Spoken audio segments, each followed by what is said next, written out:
In the beginning, it was dark. Then out of the darkness, there came a light. And from that light there came a voice. And the voice said, "Welcome to Saturday night at the movies." And then there were bright lights on some place called Broadway, starlight all spinning through it, spotlights and footlights and street lights and limelight and tippity-tappity giddily stepping off Kelly and the stair. There was swaying, jazz handing and misunderstanding, but only happy endings in store. And there was singing, wonderful singing, beautiful singing.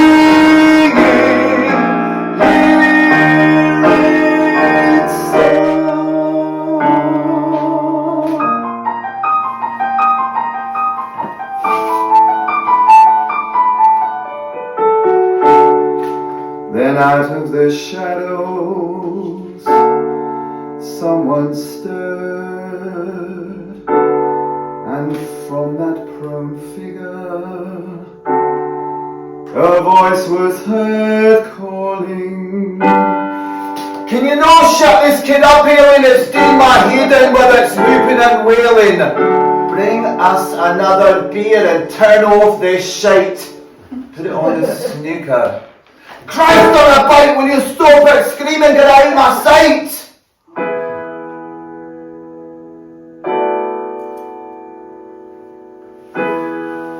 In the beginning, the real beginning, in a safe darkness, out of the shadows came a soft voice saying,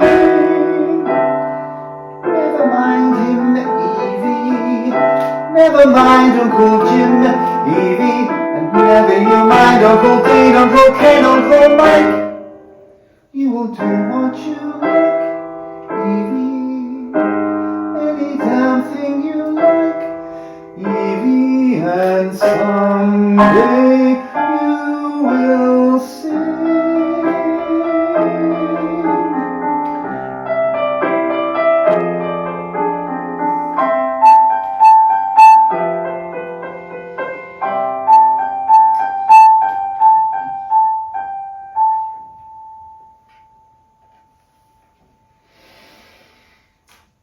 Aileen was kind. Aileen loved me. Well, she wanted me to live. I truly believe that. She had so much to give.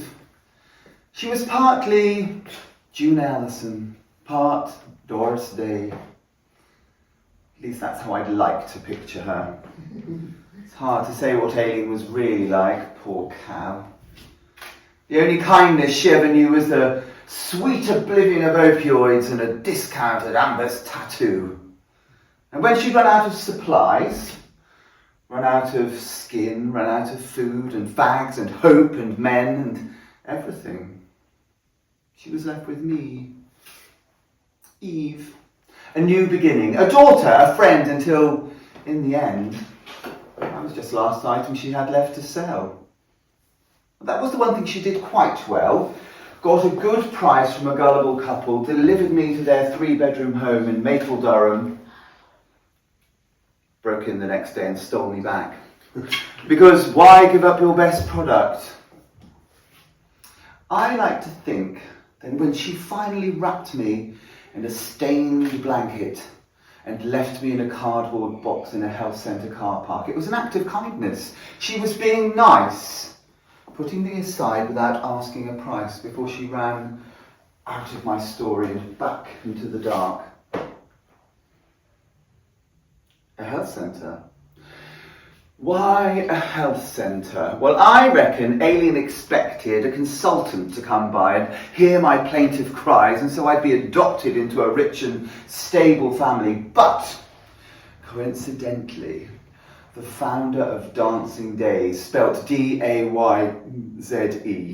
exotically named former prima ballerina Madame Dorabella Pietrovenitsa, had a last-minute appointment for a dodgy knee, which is, for a dancer, a common industrial injury.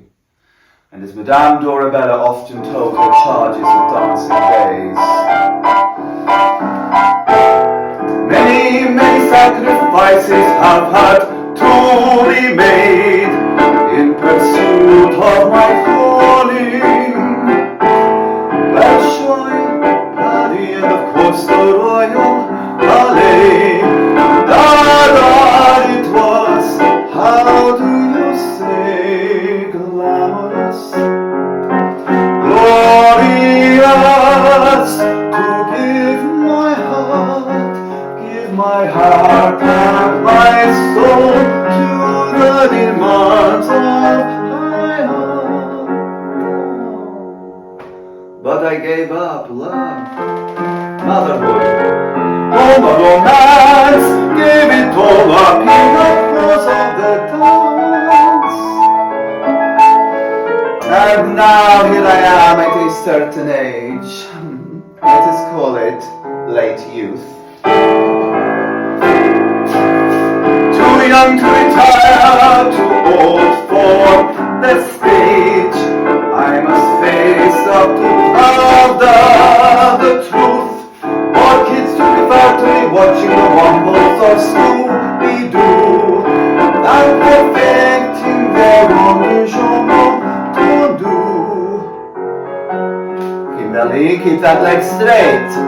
Why are you moaning? You're 9, not 98. Ooh. Look at that belly, dear. Too much telly, dear. Lose some weight. Oh, yeah, Veronica, this is not right. Be a gazelle. Give me grace. Give me height, like so.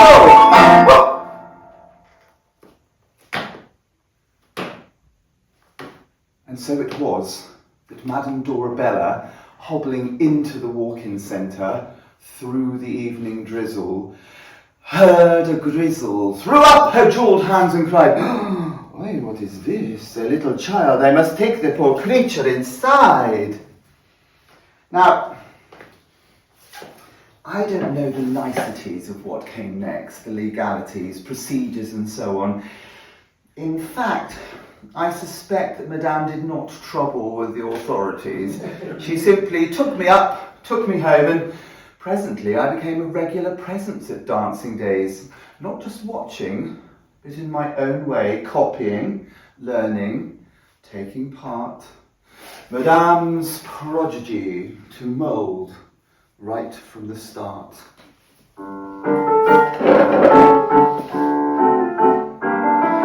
First position, second position, third, fourth, fifth, and open. Arabesque, plié, tendu, relevé, développé, pirouette, sauté, jeté, pas de chat, rond de jambe, port de bras. Oh, my Eva, what a talent you are. You will be a star, my princess. Yes. Spasiba. Thank you, Mama. Yes, I was the princess of Dancing Days.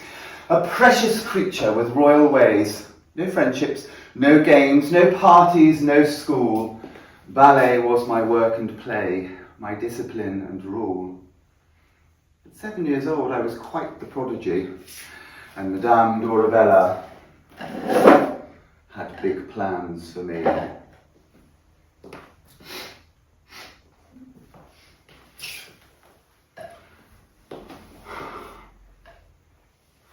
Hello, Barrymore, Cushing and Dench, how may I help you? Ah, yes, Mr. McKellen. Oh, yes, we did receive all your emails. And as soon as we have something to offer you, we will be in touch.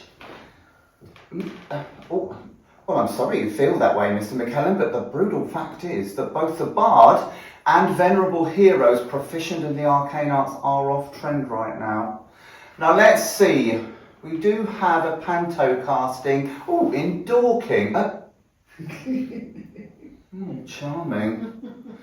Ah, Madame Dorabella. Yes, Mr. Barrymore is expecting you. Please do go through.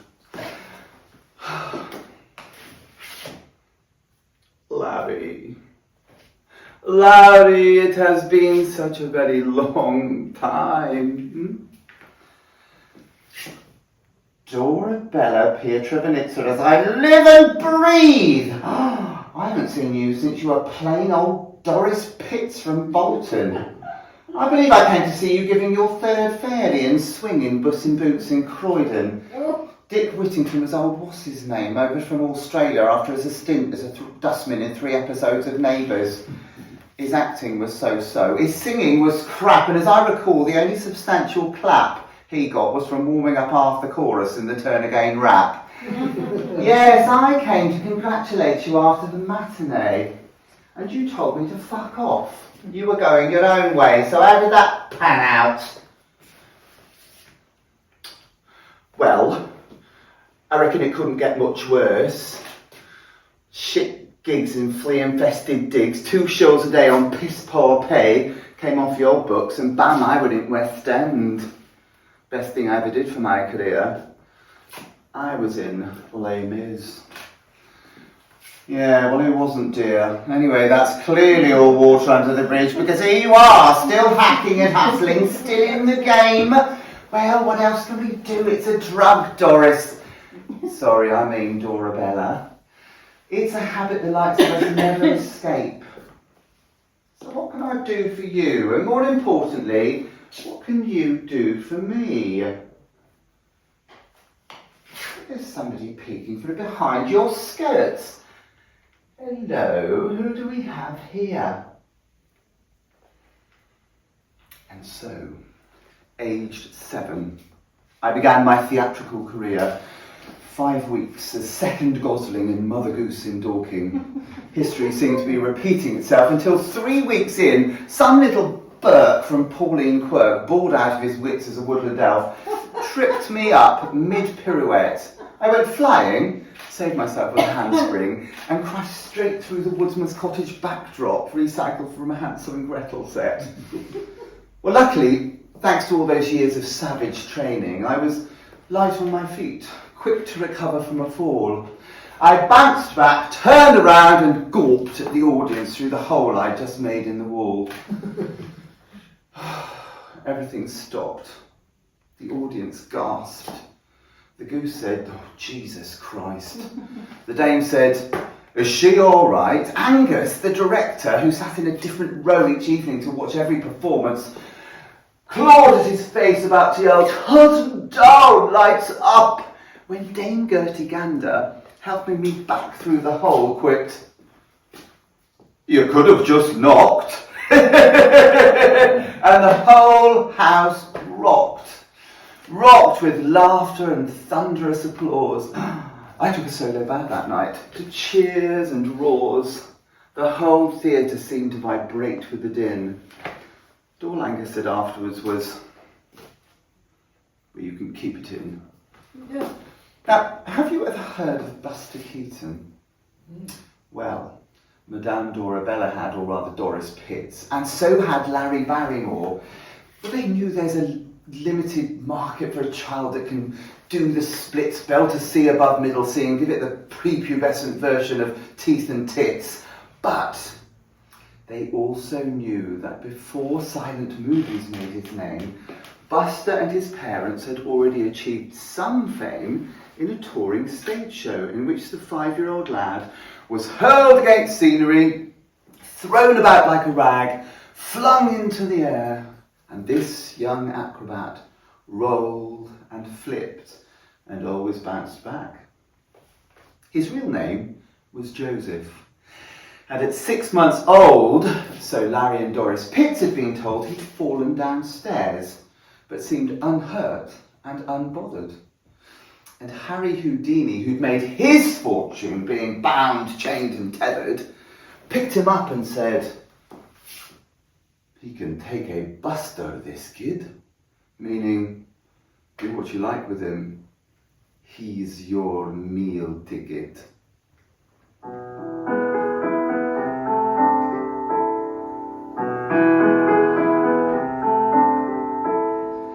Seven years, hitting the wall, learning to fall for 7 years. 7 years, 7 years, picking up the trade and bruises that fade from purple to gold, adding fresh overall at 7 years.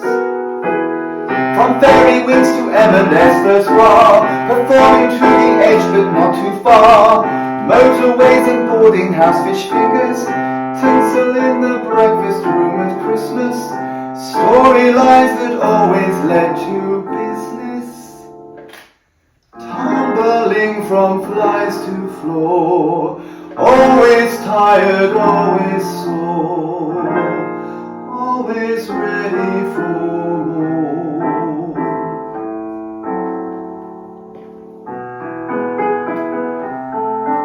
For a child is so small and can learn how to fall at 7 years.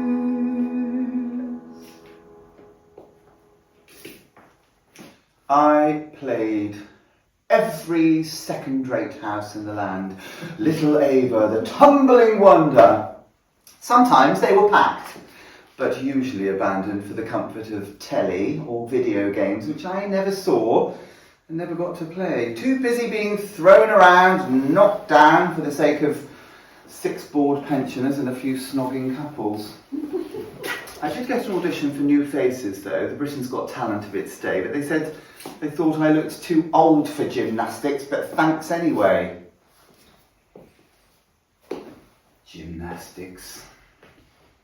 She is an artist, not a circus act. Yes, I know gymnastics is an art, but Madame was short on tact. Too old? Yolanda, she is only 14. Yes, but giving it some thought, I do know what they mean. I mean, look at her, developing all over the place. She's a young woman, Doris. She's long-limbed, supple, she's got a dancer's grace and a passable face. Doesn't slouch and slump in shame over her new, like most girls her age. Doesn't give you that look, wary, defiant, unsure, part adult, part child. She's already an old hand, knows how to smile, how to please. She's 14, Larry. She's too young for this sleaze. Oh, the casting couch, show us what you got, love. Don't be shy. Hey, what's up, Bridget? Oh, too good for the likes of me. Hey, see here, I know this business. If you're too high and mighty to show off your assets, you best go and work in a factory. No, that's not what I'm saying at all. Oh, I'm just saying, she's young, she can dance, and she's still singing in the dressing room when she thinks nobody's listening. Work on the acting, and we've got us a triple threat. We'll get her name up in the West End yet. I did sing in the dressing room. Larry was right there. When I was alone, when I thought I was alone, he sang without a care about technique or money notes or how long I could belt. I just sang for the hell of it, the freedom, the joy. I sang like a bird that greets the sun, until he admitted he'd heard me. That stopped my throat. I let on I'd lost my voice, which was true in a way. As for the rest of it, well, none of that was my choice. What to wear? Make it tighter, make it shorter, show the legs extra long. How to move like a panther, sing around the middle, looks fun. Sexy, strong, but remember not to leave, baby. Bending back the spine as if you need the pavement to pull you back in line. Or wrap your leg around them, yes, in your vicious heels. Slink your arms about them, yes, make them sure they feel, you're no easy still. As they flex their pecs and lift you to the ceiling, make believe your lusty face is hot from crash.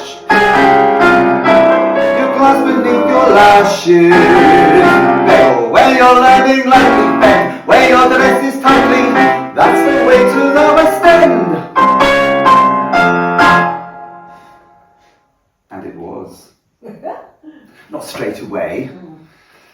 The showbiz road is bumpy and has many dead ends. That's fine, you reach a brick wall, you turn around and start again.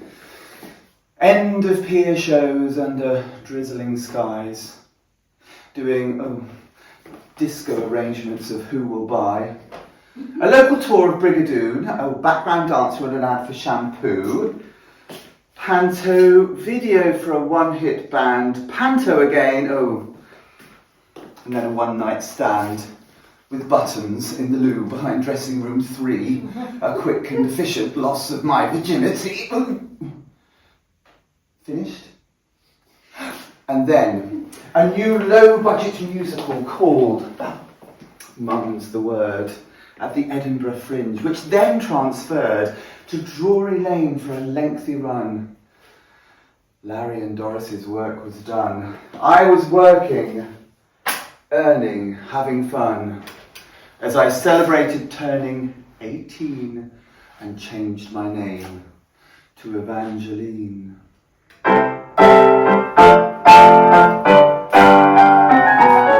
8 shows, first-rate shows, 6 late shows, plus matinee, Saturday and Wednesdays, 1 rest day, then start all over again. Pre-shows and post-shows, then drink up, then something else to pick me up at parties, malarkeys, then start all over again. Take a pill to build up your energy, take 1 more to ward off anxiety, add a drink or 3 for variety, learn to carefully fix sobriety, that's the way to defeat monotony, and you've got to be ready for another week of 8 shows. I hate shows, I'm late, so they give it to my understudies. Grow up, don't show up, they phone up, say own up, you soon up, so grow up, and clear your dressing room and your rented room. Great to work with you, lots of luck as you start all over again.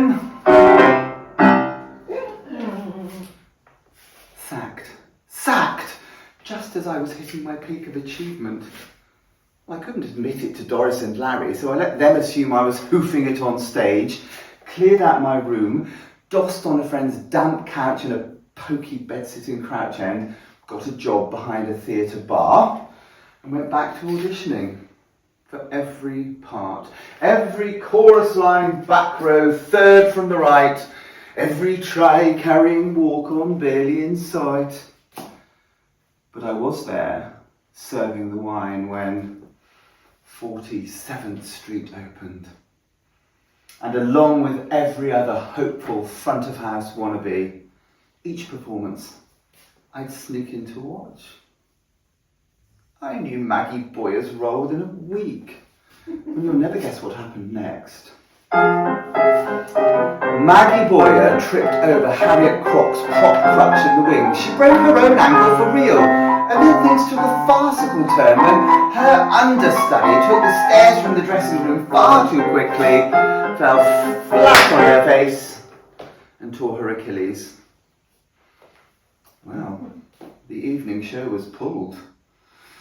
As the director, Fabian Scott, and Max Malone, the producer, came into the bar to drink and swear and shout down their phones and tear their hair, I was serving their refills when...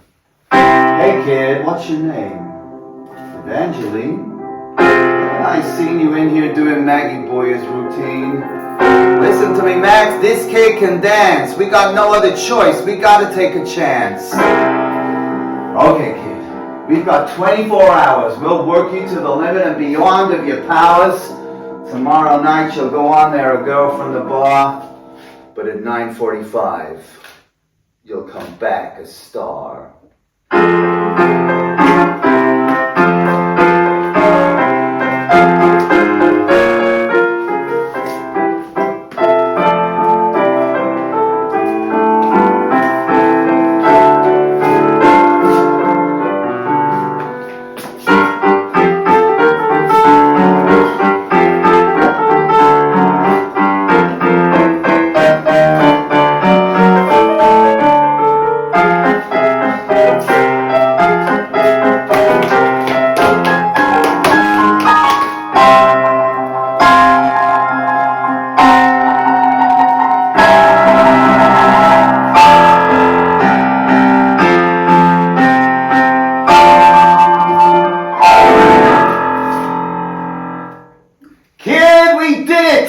You're a star, a sensation.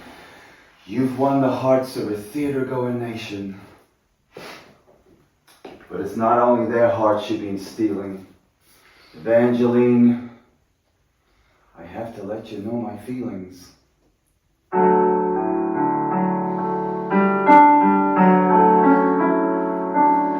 For you, I'd give the world for you. You're everything I do. Now I believe that you were meant for me. My doubts and fears and past, my destiny is here at last. And in my heart I know I'll never let you go. Can this be true? The sun and rain on you. I start again with you. The pages turn with you. You change my world and soon I'll make you see that you belong to me. I'm all the love you need. I'm more than friends and family. Your fate is in my kiss. You're beautiful like this. You look so fine. Now let me choose your wine. I know you won't refuse me because you're mine. You made me wise. You said my name and smiled, as trusting as a child, amazed, afraid, beguiled by every wonder, by a world that's just begun. The sun and rain on you. I start again with you.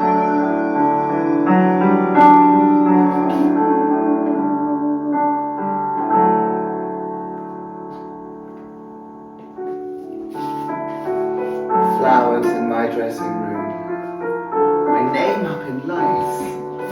I moved into Fabian's lavish home for loving and passionate nights, and to top it all, I was nominated for a Best Newcomer award.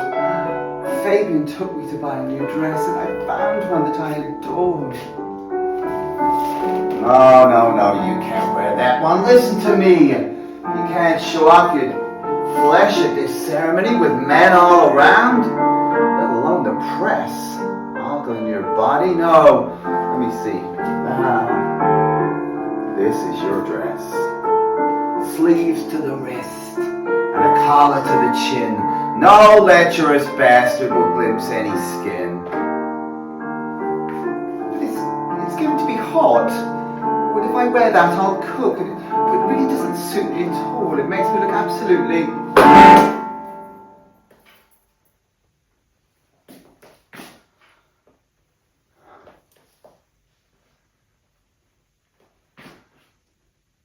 A collar can cover a multitude of sins.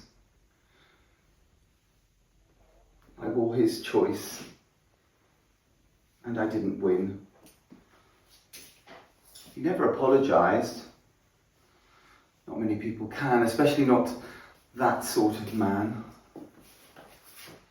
But the following day he was tender and kind and treated me like a precious piece of china.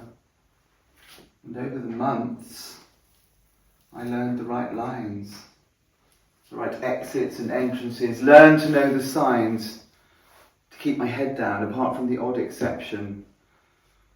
I got used to taking his direction. But you know, people tire of their possessions. At social occasions, I caught his expression, saw his easy charm, as his laser beam attention locked onto some new wide-eyed attraction.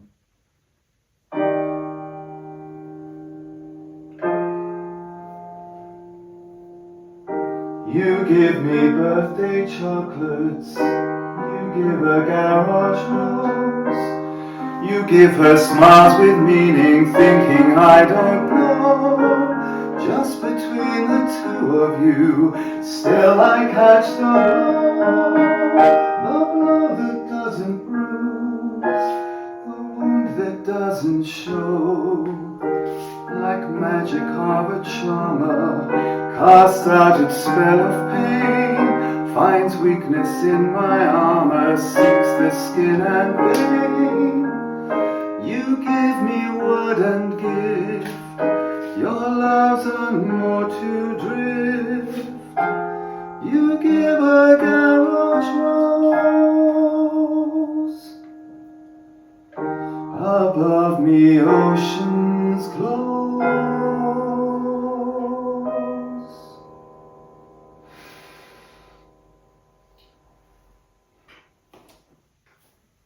One day, before setting out for the theatre, he told me it was time I gave way to somebody younger. I was 29. Still filling the house, still getting rave reviews with some ingenue who'd only just started at Mount View, had caught his eye at some industry do, and apparently you have to keep things fresh and new. I was livid. And for a moment I forgot to be quiet. Oh, and he shut me up, and he forgot how to hide it. Well, I'm used to pancake. I know how to apply it. Harriet Crock came to ask me if I was all right. Oh yes, fine. Just an argument with a door. Getting tired, getting clumsy. Maybe time to explore other roles. This role's as taxing as hell. She said, yes, you are starting to wilt. I can tell. And it really doesn't make the most of your singing. But I happen to know that Bayliss and Hound are planning a revival of the merry-go-round. They gave me a great send-off from Plotty, Dotty, Haughty, Grotty, 47th Street. And the child that took my place was very sweet. Said that working with Harriet Crock was so great because she happened to be her mum's best mate. Well, that's show business for you. Such a small world. And anyway, I got the part of Judy Johnson. Every night the audience wept to Beside You in a Gale. Every night when Jimmy Gigolo's spirit ran away after slapping his daughter, she turned to me and asked, Mama, if someone smacks you loud and hard, is it possible for it not to hurt at all? And every night I'd gaze into the middle distance and answer my daughter with ardent insistence. Yes, dear, that is possible. Dorabella came to stay. And Fabian was, of course, charming, even when she complained that I'd stopped dancing. He kissed her hand and said, oh, but madame, she sang so beautifully. And let's not forget, nobody can live up to the standards you set, huh? Larry Barrymore came to escort us to the theatre. And as Fabian Madame settled down in the front row of the circle, Larry came backstage to say hello to this and that contact. And as he turned to go, he took my hand and said, Evangeline, you sing like an angel in all your scenes, like you used to sing when you were all alone. But Doris tells me you don't sing at home, in the kitchen or the bathroom or the hall. You lose your voice when the curtains fall. Where's your real voice, darling? Where's it gone? House lights down. Overture plays. And I'm in the wings in a kind of daze. Where's your real voice, darling? Where's it gone? I almost missed my cue to go on. But I'm a crow, a trooper. I did my job. I loved and lost. I faced the gale. Sniffle, sob. And all the while, just above the monitor, Fabian watching. It was dark. Might as well have been a spotlight. The final scene. Jimmy Gigolo appears to his teenage daughter. She's just beginning her life. And I'm her mother. Just his wife. His widow. I should be telling her, find your real voice, darling. And she turns to me in that childlike way she's been so carefully taught to portray and says, Mama, if someone smacks you loud and hard, is it possible for it not to hurt at all? And I turn away, tears in my eyes, and look to the circle and say, no, it fucking isn't! To give the cast credit, after a pause, a few boos, a smattering of applause, they carried on and finished the show, and I steeled myself to face him. No one said much backstage, apart from one Burke, who said, oh, well done, dear, for putting us all out of work. And Sally Totteridge, who whispered in my ear, you're braver than I am. Good for you, dear. Larry told me later that when I went off-piste, Dorabella turned to Fabian wielding her lethal walking stick and hissed, what did you do to her, you prick? Larry and Doris met me at the stage door. Larry said he won't bother you anymore. You should report him. You'd only get a slap on the wrist. So, I've let all my contacts know he's on a permanent blacklist. My outburst made headlines the next day. The Express said it was a leftist outrage. The Guardian said I turned a page in the patriarchal history of the musical stage. Feminazi drops F-bomb and we don't mean she flipped, screamed the Sun, adding that my bodice had nearly ripped. This is in the days before podcasts and viral posts, but I was interviewed by several radio hosts and the Observer colour supplement and given a lifetime supply of marmalade from the Ross-on-Wye branch of the WI. I was a national celebrity, a feminist icon, and fortunately nobody wanted to employ me. The press grew bored, finding more scope in a singer's malfunctioning wardrobe. As for Fabian Scott, well, he went abroad to a country where they rarely heard about news beyond their own borders, and predatory directors hardly stirred any interest. And I was still here, lost in confusion and guilt, as if I were the failure the loser, the fool. I spent so long following Fabian's rules. I didn't know how to make my own.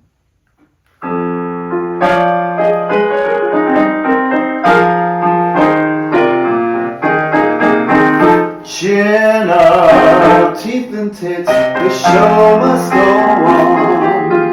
Barista, conservator, shouts, stacker and cleaner, a kid doing jingles for Radio 1. Glow up, paint those lips, get back in the dating game. Dominic, Frederick, Pedro, Domingo, they all start to look the same.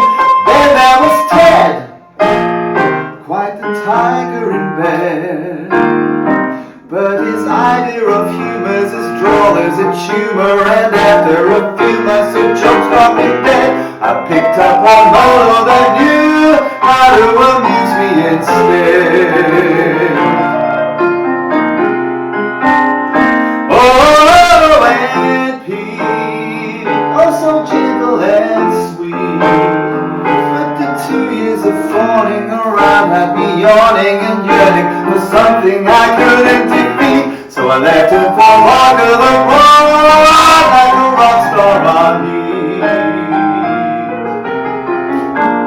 And there were others, some passionate lovers, and some more like brothers.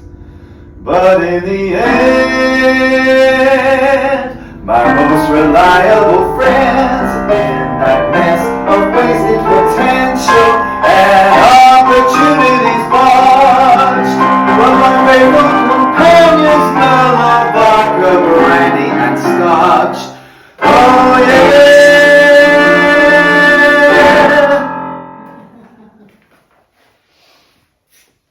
It's strange how quickly the years can pass. Every day seems as long as a week. Tomorrow, new regime, tighten that arse, brush up your vocal technique and stop drinking. And sometimes a door does open, a small role in a play, non-singing, but it's work so it's fine. Until the nightly Dutch courage takes its toll and I start to forget and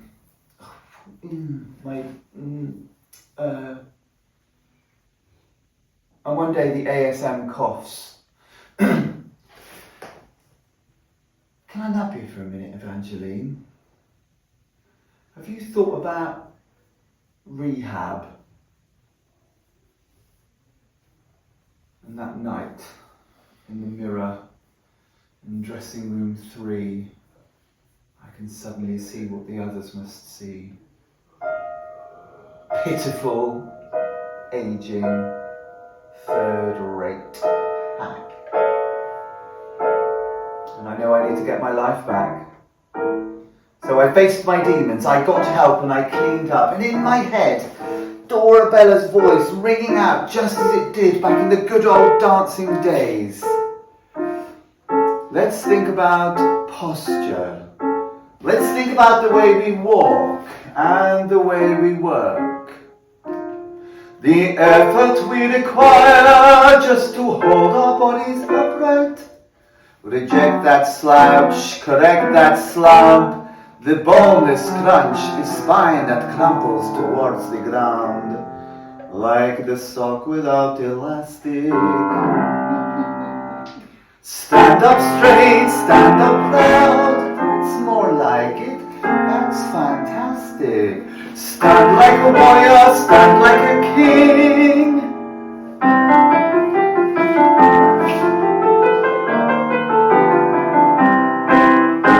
So now I'm dry, after going through all kinds of ringers, and nowadays I give lessons to wannabe singers.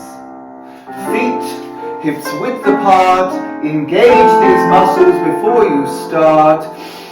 Expand your ribs as you're breathing in. 1, 2, 3, 4. Keep them wide as you're breathing out. 5, 6, 7, 8. Relax up here and your voice will rise and resonate behind your eyes. I get all sorts. There's the belters, who are sure one day there'll be a star. There's the think they can riff but fall off a cliff. There's the I should have been in opera. There's the might be okay if they made any sound. The speaking lyrics is more profound. So little talent, so much hope and youth. Should I disillusion them with the truth?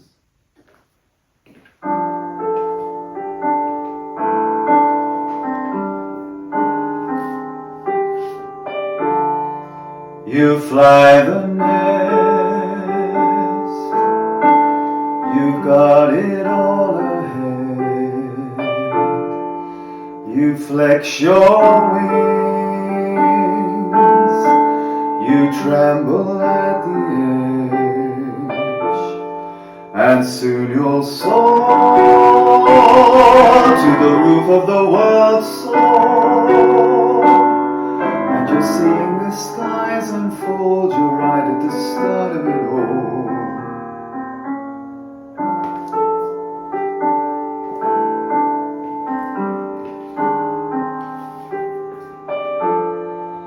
The wings thump,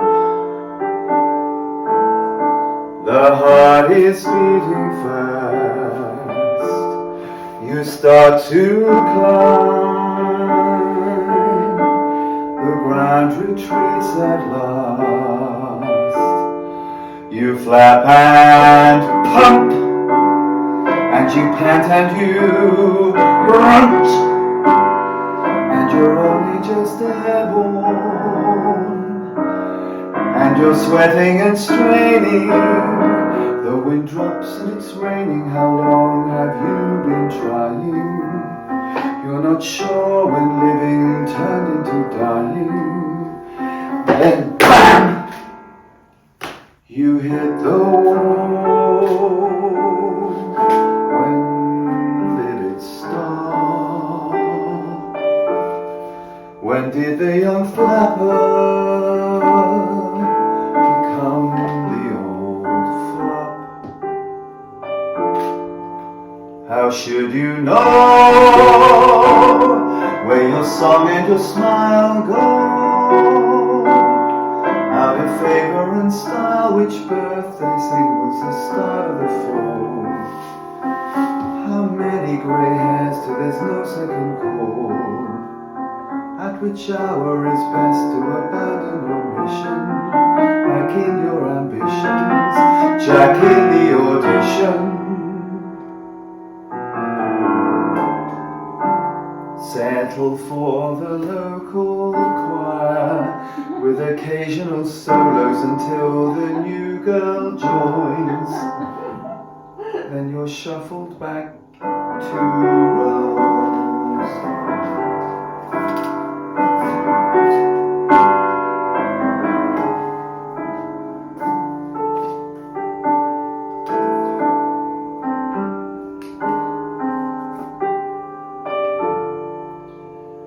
She's flown the nest, she's got it all ahead.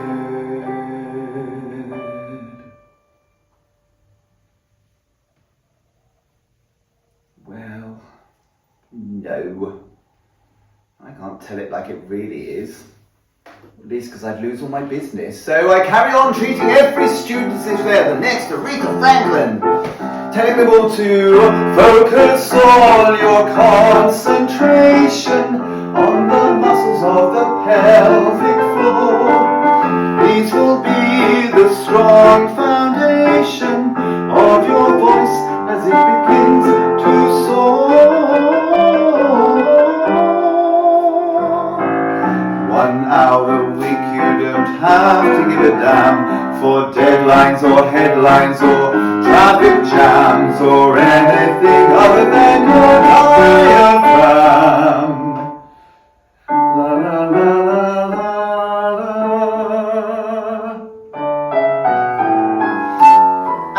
remember to practice, practice, practice. Goodbye. Next. Oh, welcome. Do come in. Just stand there by the mirror and we'll begin. She was withered and small and reeking of drink, every last inch of her filigreed in ink. She said, I like music, but you'll probably think my taste is shit. I said, no, not at all. It's your music. It matters not a jot what I think. That's immaterial. She said, what? I said, where are you from? And she told me her tale.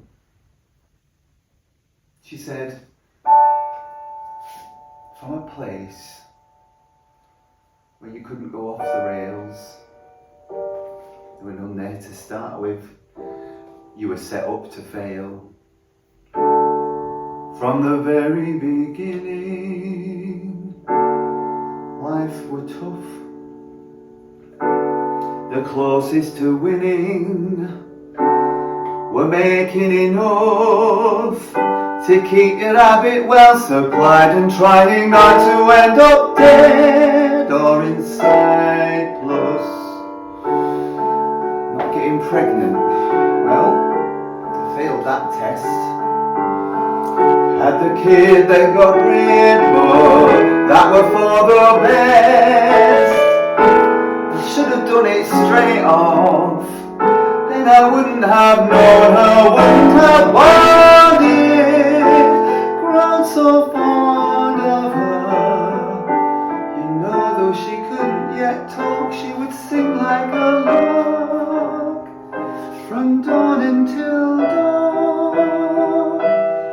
I made her a nest, wrote her name on the side. Please look after Evie. Ran before she cried.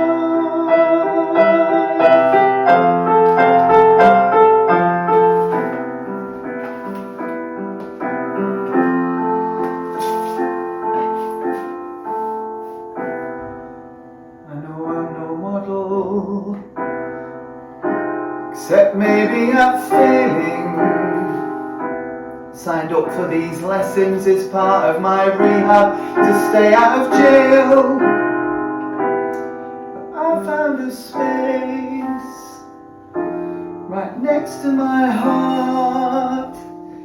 Evie and Aileen, so in a way we're never apart.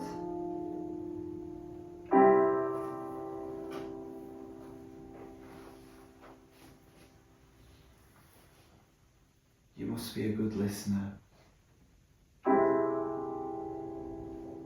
I never talk about them things.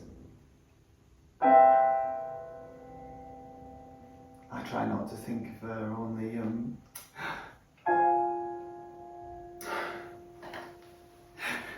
I hope she sings.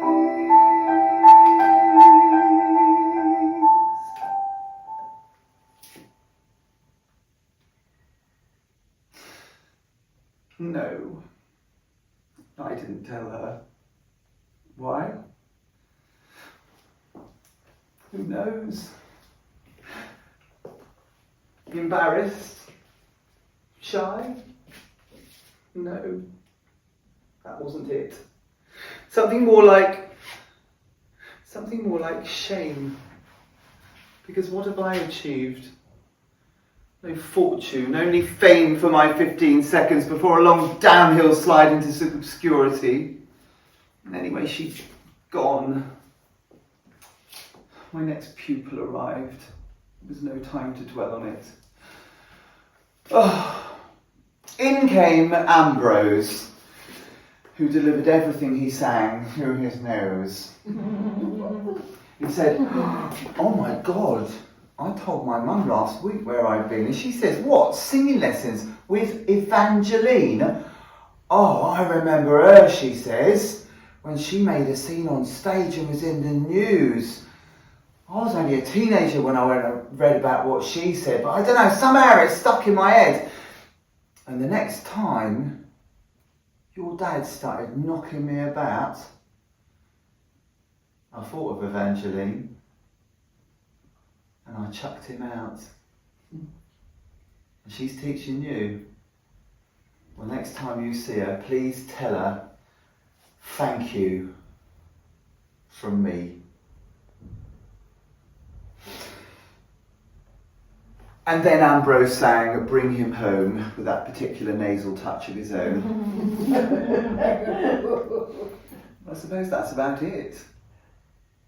I must admit I was quite surprised when you asked me to do this podcast until I realised it was called Blast from the Past. And the whole theme was of old soaps of has-beens. But is that really the story of Eve? Eva, Evangeline, wannabe, should have been, has been, sabotaged her own success, ended up permanently blacklisted, a pathetic non-entity, permanently pissed. I beg to differ. I'm a tumbler, a dancer. I fall and I break, but I get back up. I'm here and I'm taking this opportunity to make something clear. I thought I was weak and no hoper, a loser, but I found my voice in the end. I refused to stick to a script that put me in a cage. I spoke out. I made a stand. I owned that stage. And from every tragic ending comes a new beginning. So, hold on to your judgment. Evangeline's singing. You know what? Call me what you like. Lost it, passed up, fucked up, past me, sticking in your rocks. I can take a hike, so what? I got a dodgy knee. I'm old but wise and I recognize your time misogyny.